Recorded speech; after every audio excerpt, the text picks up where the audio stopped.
I came home. I found my wife's head in a crocodile's mouth. It was terrifying, but I didn't panic at all. I just pulled my wife right out of the crocodile's mouth because I knew she was just playing dead. Every day when I come home from work, my wife puts on a show of pretending to be dead. Sometimes, she turns into a shopkeeper who's been assassinated. I've long since gotten used to her death performances, but that day, I didn't see my wife. I looked everywhere, but all I saw was an arrow piercing a toy bird. I walked over and discovered an arrow stuck in my wife's body.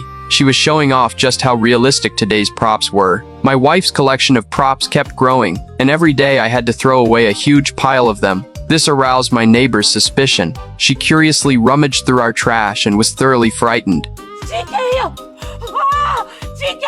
I could only frantically explain the situation to her. When I got home, I found my wife lying on the floor, her body covered in props. This time I decided to play along. I rushed over, knelt beside her, and put on a sad face. But when I saw the $800 price tag, my tears flowed even more freely. The next day, I found my wife lying in a coffin, dressed as a vampire. She had even prepared a script for me. I acted out the script, forcefully pulling out the stake, holding her down. My wife suddenly sat up and bit me hard. On the third day, I found my wife lying in bed, flanked by two aliens. I angrily confronted the aliens, grabbed one and started wrestling with him. My wife was thoroughly pleased. After 2 months of this, I was completely worn out. I confided in a colleague about the situation. My colleague thought my wife was just too lonely. So, I found my wife a job, hoping she would stop pretending to be dead. But when I got home, I found an Egyptian queen standing in the room. As I approached, my wife pounced on me. I begged her to stop pretending to be dead, and she ran away crying. I thought I was finally free. But then my wife turned into a ghost.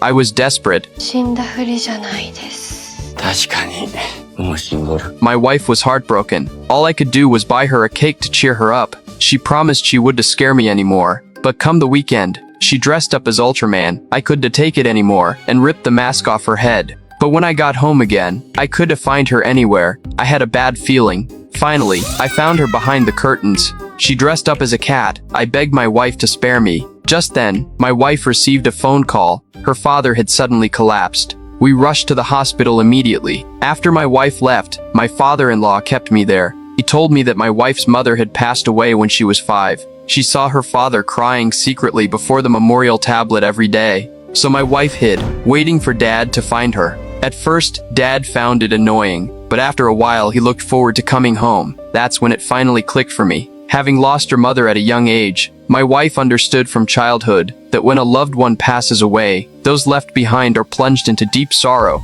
So she pretended to be dead every day, just to get me used to it.